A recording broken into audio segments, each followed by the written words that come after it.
the biggest story that is unfolding is by the way of Paytm Payments Bank and how it is likely to impact traders, merchants in the course of next 1 to 2 months.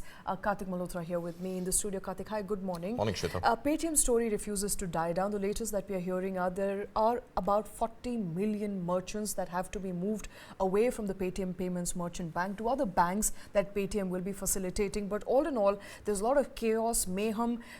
Every time you are going to buy even groceries you're taking to Olas and Ubers, people don't know what to do with Paytm anymore. Absolutely, Shweta. I think, this crisis is far from over. From whatever little we do understand right now and whatever is out in the public, it seems very clearly that the RBI order prohibiting Paytm Payments Bank to receive any credit transactions post 29th of February now has merchants across the country really wondering what is going to happen to those beautiful scan and pay QR codes and those sound boxes that Paytm had installed for them. You're right, almost 40, about 37 million merchants, that is 3.7 crore merchants in India actually keep the Paytm soundbox or the Paytm QR codes on which you scan and you pay. When you pay them, that payment goes to a linked Paytm Payments Bank account owned by the merchants.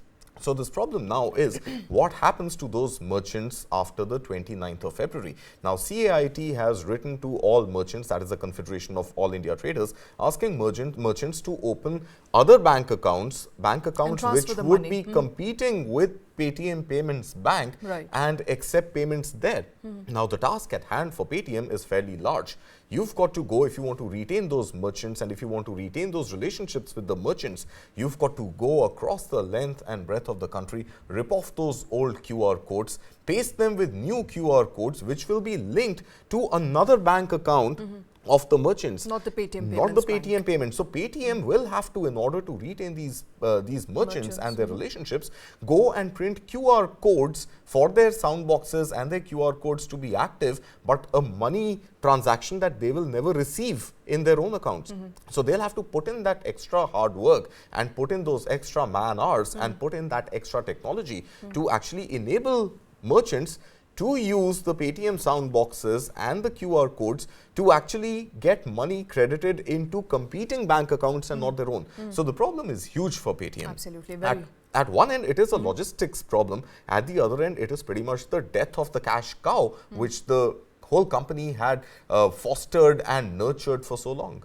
And there are two questions emerging at this point. Every person who's looking at the Paytm story, number one, they're wondering whether our Paytm account will have any impact of the RBI order. That is the question number one. Question number two is, if I have a Paytm Payments Bank account, will that be impacted post 29th of February?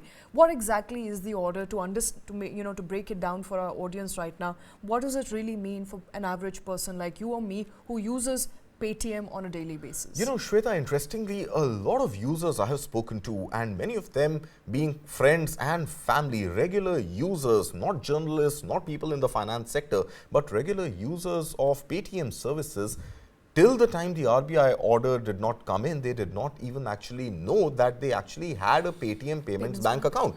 So your FASTag, for example, you assumed all this while that you've taken a Paytm enabled FASTag and that FASTag is linked to your wallet. Yes, it is linked to your wallet, but actually it is linked to a Paytm Payments Bank as well. So every time you want to top it up, you're adding money to your wallet. Your wallet is then transferring money into the payments bank, and that payments bank is enabling the FASTag. So yeah, to answer your pointed question, Shweta, I think users can load up their balances on their wallets, for example, so till the 29th still usable. Yes. So even Vijay Shekhar Sharma on Friday morning in a tweet and thereafter in a letter to his employees has clearly stated, and if you go to the Paytm app today as well, there's a big banner notification which tells you that you can continue using your services uninterrupted even after the 29th of February. But you will not be able to top up your wallet post 29th of February. You will not be able to top up your Metro cards, mobility cards post 29th of February. You will not be able to top up your FASTag balance post 29th of February. So for those who want to retain and want to continue using that service, they'll have to top it up by the 29th of February. However, until the balance runs out and it trickles down to zero, you will be able to use these services even after the 29th of February. But there's one more hitch to this whole plan.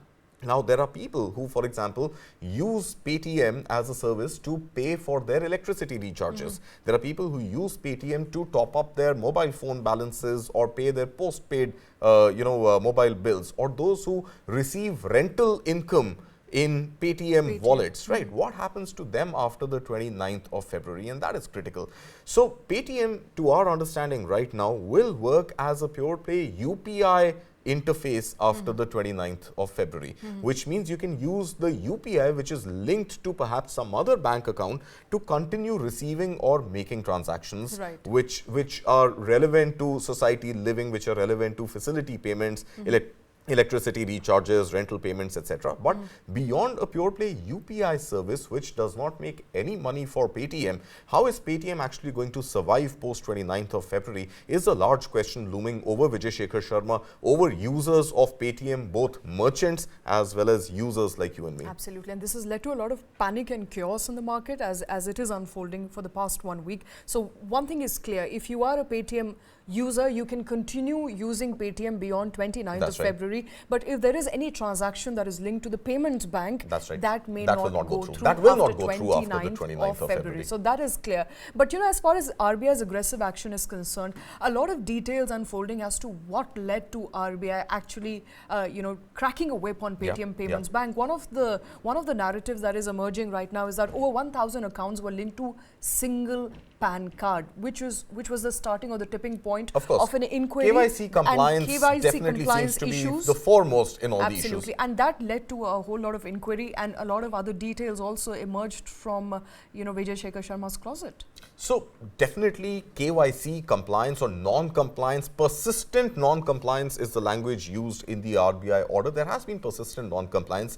Understanding in media circles and in the reporting across papers suggests that you're right, multiple bank accounts, multiple wallets linked to a single Paytm, multiple FASTags linked to a single PAN number. So overall compliance issues, KYC issues is one part of the problem. A larger problem which is also getting reported now, Shweta, is that there should have been a Chinese wall of independent corporate governance at Paytm Payments Bank. That wall apparently was absent. So, for example, to use any services of the Paytm Payments Bank account, you would still have to go through the Paytm FinTech app. Now, the holding pattern of Paytm Payments Bank, even though it was licensed as a payments bank, it received its license in 2015, started operating in 2016. The holding of Paytm Payments Bank is 49% by 197 Communication, which is the parent organization, and 51% by Vijay Shekhar Sharma himself. And all transactions, all data, all money flowing seamlessly between Paytm, the FinTech app, and Paytm Payments Bank suggests to the RBI's action that there wasn't a Chinese wall which should have been strong, which should have been tall, preventing this free flow of data or money from one platform to another. And that seems to be the biggest problem that the RBI has been telling Paytm to adhere to, and the persistent non-compliance, not just on account of KYC, but on account of this corporate misgovernance where two separate entities did not actually maintain those stringent checks and balances in place and let data flow freely between each other. But in all of this, I think it's the end users that have suffered. There's a lot of panic, as I mentioned and I alluded to, because we never know what to trust and what could result in next action on perhaps another competitor in the fintech space. So all in all, I think the trust in the fintech ecosystem, that takes a beating every time there is a stringent, strict action to this regard. To my mind, I think with a move like this, the trust in the regulator actually becomes far more strengthened than the mistrust arising out of misgovernance at fintech players. Right, but there is a sense of what happens to the other platform we go to, because merchants at this point are looking and scrambling to get on other platforms. Of course, what if there is an action on that platform? Because there's a trust. No doubt. I think the transactions on a digital interface, they operate within a trust paradigm. That paradigm is shaken the moment there is an aggressive action to this nature on one of the biggest fintech players in the country. Sure, but I still believe, Shweta, while what you're saying is right, I still believe that as long as the money of the customers, whether in their wallets, whether in a savings account at Paytm Payments Bank, whether balance in their FASTags or Metro cards, as long as all of that money is protected and as long as you're given the option to use that money freely with no moratorium placed on it, not yet at least, with no, insolvency proceedings yet. Right. You feel that at least the regulator has stepped in time, allows users to continue using whatever they have parked aside in any of these fintech platforms, in this case Paytm specifically, and your money can be used, your money can be withdrawn, any cashback, any interest due to you will be credited back to you, and that money can be used freely. So it is definitely a larger business case problem for Paytm, because its cash cow, which was the payments bank, is now getting cut down to pretty much a trickle. It will be unlikely to draw up an immediate alternative revenue stream. For the merchants, yes, there is a loss of trust in a brand which had installed those lovely, sound boxes which could talk to them. You don't really need to look at a mobile phone or look at your terminal to understand if the payment has come or not. And that added efficiency, that added agility to shopkeepers. For them, the logistics of porting out of Paytm to another bank account is going to be, it's going to be tardy, it's going to be tedious. It's not impossible. I think the fintech space, the entire payments ecosystem in the country is fairly robust. So finding an alternative will not be a problem for them. But yeah, for Paytm to retain them, on what basis would Paytm now be able to retain them, and the amount of cash it'll have to spend and the effort it'll have to spend to retain them is actually going to blow out another couple of crores, if not more, from their overall distressed financial position right now. Absolutely, a mammoth task there for Paytm, but Paytm's loss is their competitors' gain. We are given to understand MobiKwik and PhonePe are seeing fresh merchant onboarding and at a rate never seen before.